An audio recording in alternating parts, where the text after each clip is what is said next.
भीमराव अम्बेडकर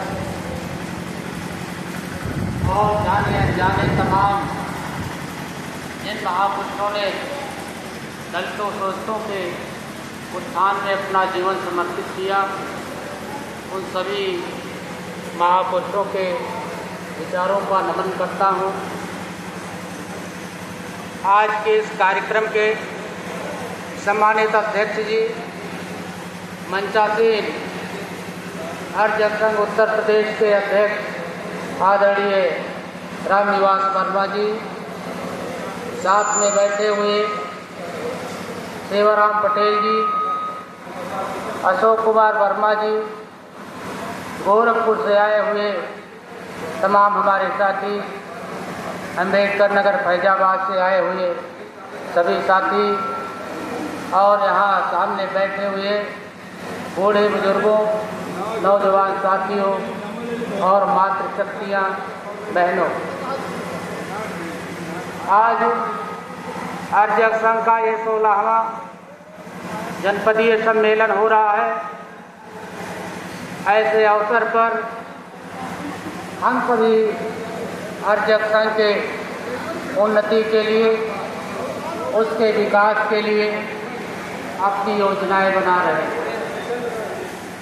ऐसे में समझना होगा कि हरिजन संघ की विचारधारा क्या है और हरिजन संघ क्यों बनाया गया, इसकी समाज में आवश्यकता क्या थी।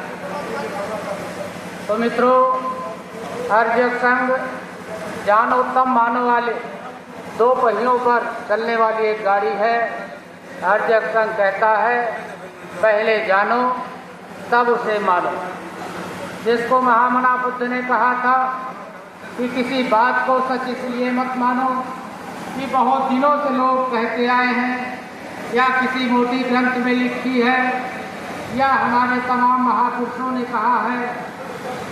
हर बात को तर्क की कसौटी पर कसो, या जो खरा उतरता है तब उसे मानो, और इसी के आधार पर जानो तब मानो ये संस्कृति को उजागर करने के लिए ये हरिजन संघ का निर्माण किया गया।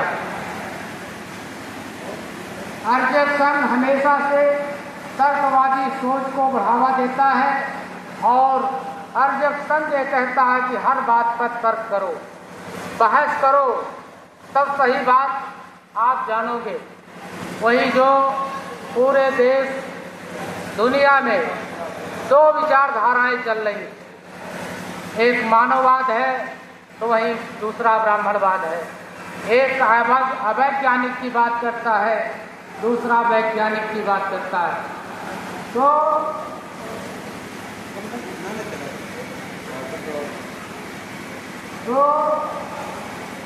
हम विज्ञान और अविज्ञान की बात करते हैं, तो विज्ञान की बात हरिजन संघ करता है और अविज्ञान की बात ब्राह्मणवाद करता है। ब्राह्मणवाद क्या है?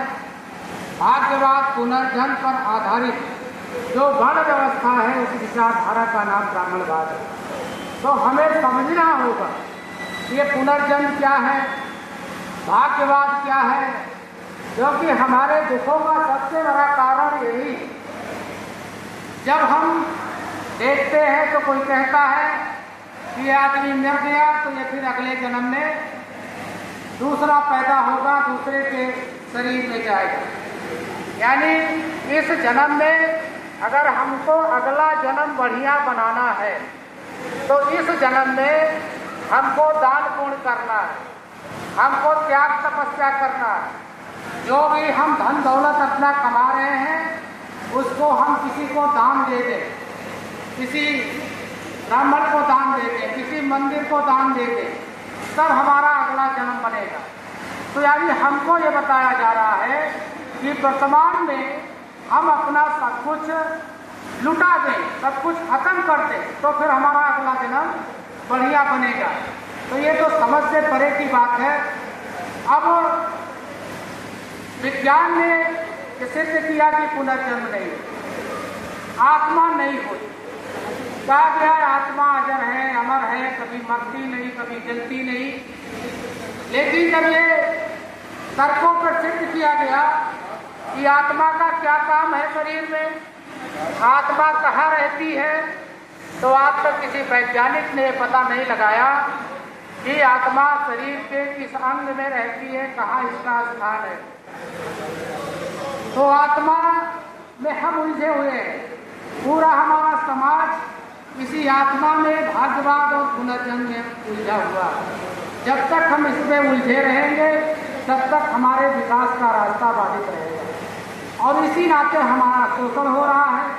हम दलित कहला रहे हैं, हम पिछड़े कहला रहे हैं, हम शोषित कहला रहे हैं। जिस दिन हमारे दिमाग से ये आत्मा पुनर्जन्म भाग्यवाद खत्म हो जाएगा, उस दिन हम विकास के रास्ते पर चल पड़ेंगे।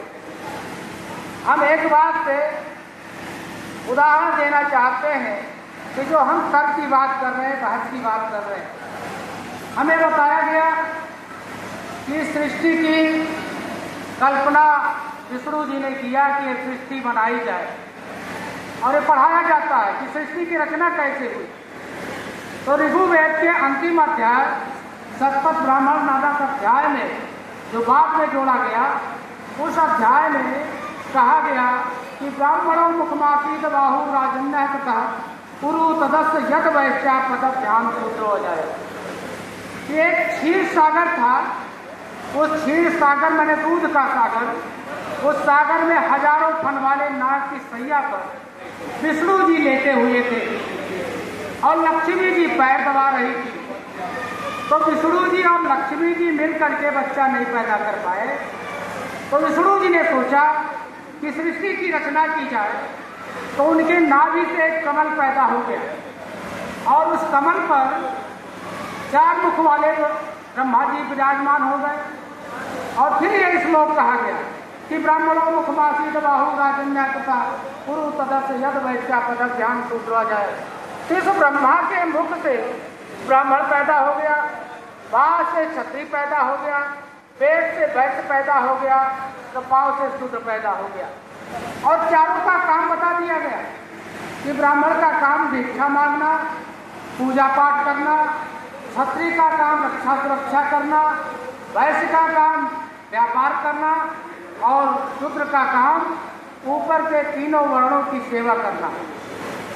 तो अब जब इसको हमारे समाज में पढ़ने लिखने का अधिकार हुआ, पहले तो पढ़ने लिखने का अधिकार नहीं था, कह दिया गया कि स्त्री शूद्रो ना दिए था, स्त्री और शूद्र को विद्या का अधिकार नहीं। लेकिन जब बाबा साहब आए, उन्होंने संविधान लागू किया, तो पढ़ने लिखने का सबको अधिकार मिला। हमारे समाज के तमाम वैज्ञानिक, इंजीनियर, डॉक्टर पैदा हुए। तो वैज्ञानिकों ने जब इस बात को पढ़ा तो उन्होंने कहा भाई अब खोज होनी चाहिए कि दूध का सागर कहाँ है, और अगर दूध का सागर मिल जाए तो फिर गाय भैंस रखने की क्या जरूरत है। वहाँ से टैंकर से भर करके दूध लाया जाए और लोगों में बांटा जाए। तो पूरे दुनिया में खोजा गया, कहीं दूध का सागर नहीं मिला।